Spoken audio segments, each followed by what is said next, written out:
Siap. Ya, sekarang kita masuk ke bagian pembahasan buku nih yang kamu tunggu-tunggu kan, pasti kan, bener nggak? Nah, jadi kita tuh akan membahas intisari dari buku ini. Bisa nanti kalau kalian mau beli bukunya, beli aja sendiri di toko-toko terdekatnya. Ya silakan Bapak narasumber, mungkin bisa dimulai. Baik, terima kasih Saudara Erdi, Pak Erdi sebagai host kita ya. Beliau itu sangat energik dan sangat terlalu gembira gitu ya. Terlalu gembira gitu ya. Nah ini para hadirin yang tentunya yang menyaksikan kita di sini gitu. Mudah-mudahan kita semuanya ada dalam lindungan Allah Subhanahu wa taala yang pertama. Yang keduanya, mudah-mudahan apa yang saya sampaikan terkait buku ini ada manfaatnya, tetapi sekali lagi jangan sampai tentunya ini dijadikan patokan bahwa apa yang saya utarakan di sini itu semuanya benar ya. Melainkan karena saya di sini masih banyak kekurangan ataupun yang tentunya mudah-mudahan dapat sedikitlah pelajaran yang kita sebagai manusia harus tolabul ilmi. Nah ini yang tentunya menjadikan dasar kita sebagai makhluk yang belajar terus. Jadi long to life to do ya. Long to life to do education. Oh enggak. Maksudnya maaf salah. Long to life to learning gitu ya. Jadi hidup panjang semasa hidup terus belajar. Terus jadi belajar semasa hidup harus terus belajar. Gitu ya. Nah, jadi batasnya adalah kematian gitu. Nah itu. Jadi kalau apa udah intinya? mati baru kita berhenti belajar. Ya. Kalau selama masih hidup The learning of the long time. Lifelong learning. Oh, lifelong learning lah. Gitu, Pak. Gitu lah.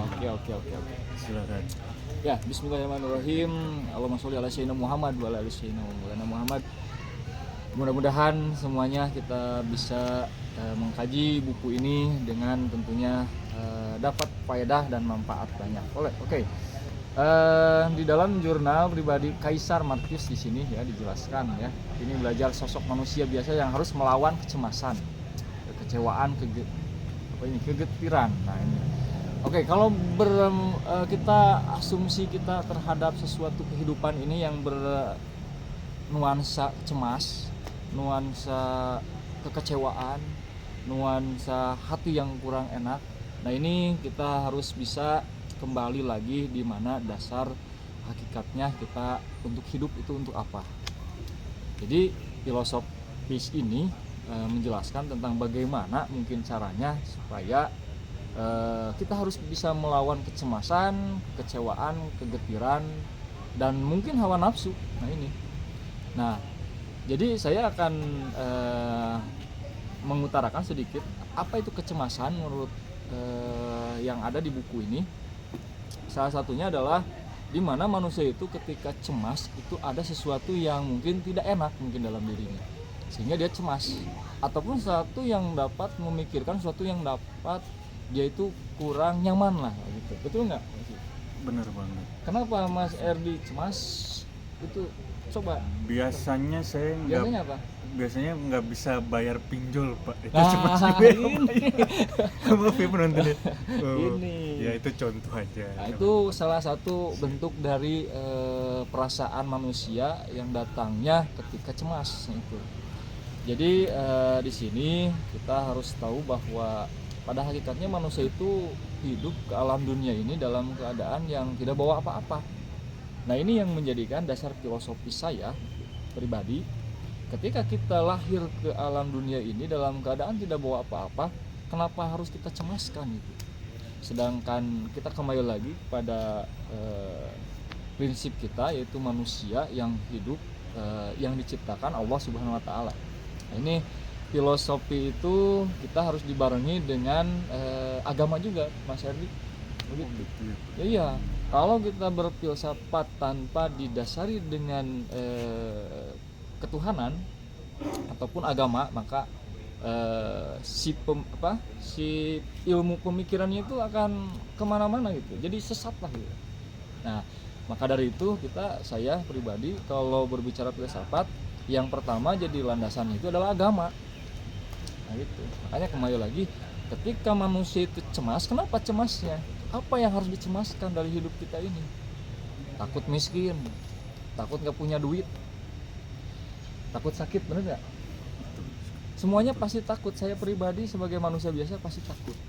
Nah ini bagi pemirsa yang tentunya yang menyaksikan saya di sini sebagai pembicara, kecemasan ini muncul karena kita emang benar makhluk yang datang ketika ke bumi ini tidak bawa apa-apa. Maka banyak sekali ketakutan kita itu, ya, takut nggak bisa makan, takut nggak punya duit, takut sakit dan sebagainya. Itu hal yang biasa sebetulnya. Jadi Mas Erdi, kalau Mas Erdi takut sakit, takut gak punya duit, itu saya juga pribadi sama gitu. Coba apa yang mungkin Mas Erdi bisa utarakan tadi? Takut, contohnya takut gak punya duit, kenapa? Nggak punya duit. Konsumtif kayaknya. Konsumtif. Nah Pak, ini saya konsumtif nih. kalau saya jadi gini Pak, mungkin teman-teman juga saya wakili pertanyaan ini. Kalau misalnya saya mungkin studi kasus itu, Si kasus takut nggak punya duit, nanti saya nggak bisa beli makanan, nggak bisa takut nggak bisa beli makan kebutuhan sehari-hari. Kalau menurut Bapak sendiri, kalau misalkan kasusnya seperti itu tuh gimana ya? Kan orang-orang nggak mungkin Pak, misalkan aduh misalkan saya nggak apa-apa lah nggak punya duit, tapi sedangkan keluarga saya itu kelaparan gitu, itu nah, gimana itu ya. Pak? Nah ini yang harus kita waspadai ketika kecemasan datang muncul dalam diri kita.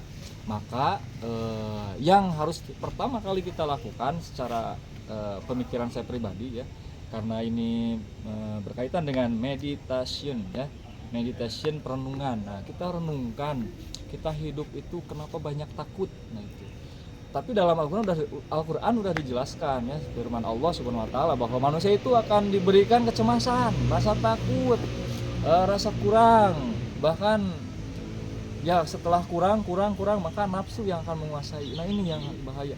Maka di sini yang juga selanjutnya hawa nafsu dan juga perjuangan kita sehari-hari. Nah perjuangan di sana antara perjuangan nafsu itu, kalau nafsu berjuang untuk apa? Biasanya kalau nafsu berjuang untuk apa? Karena cemas, itu akan datang rasa pengen konsumtif. Ya. Nah maka datanglah sifat yang namanya yang akan membawa kejahatan. Seperti apa? Korupsi, nepotisme. Nah ini Pak saya tadi yang harus kita harus kaji tentang ini. Ini bagus bukunya, karangan siapa ini? Itu Henry Manampiring. Nah ini jadi filsafat teras ini karya Henry Manampiring. Nah mungkin saya selama kuliah Mas Yudi ya, S1, S2 ya, tentang filsafat ini yang saya kaji itu, mungkin pemirsa mungkin di sana pernah apa yang tentunya tahu tentang filsafat ya. Kadang orang nggak tahu, wah filsafat, kadang orang jadi gila katanya, kan bener nggak? ya saya sering Filsafat dengar bahwa orang yang berfilsafat akan gila, benar nggak? betul sering Salah banget, salah bener itu, salah. Kenapa salahnya Mas? Kenapa? Tahu nggak? Nggak tahu. tahu. Nah itu, jadi permisa harus tahu ya bahwa dasar katanya saja filsafat itu apa? Yang satu philo itu cinta.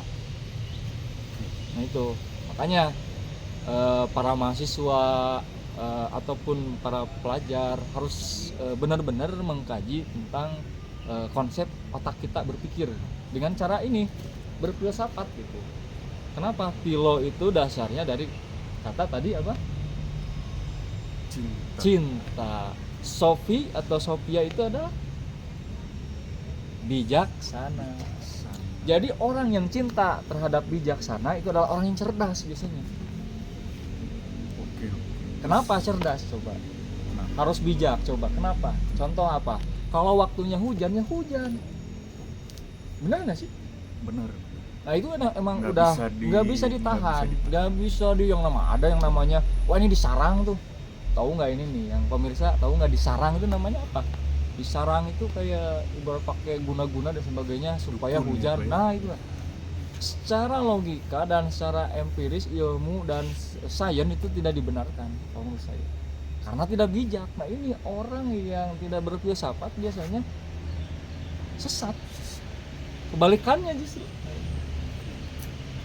Nah, Oke. terus tadi Sofi apa Pak tadi? Sofi itu cinta, Cinta, bijaksana ya. bijaksana, cinta Philo, bijaksana. Philo Terus cinta, Sofi itu lanjutannya nih Philo, Sofi. Oh udah ya? Iya Philo udah. dan Sofi doang. Udah. Oke. Jadi Pak. cinta bijaksana. Siapa Nah. yang bijaksana? Bijaksana itu siapa? Nah itu Mas Edi. Kalau bijaksana itu para pemirsa ya, bijaksana itu siapa yang maha bijaksana? Bisa jawab mungkin. Bukan mungkin, udah jelas. Nah, Allah Subhanahu wa taala. Jadi kalau kalian cinta filosofis berarti cinta terhadap yang bijak, berarti cinta kepada Allah Sang Maha Pencipta.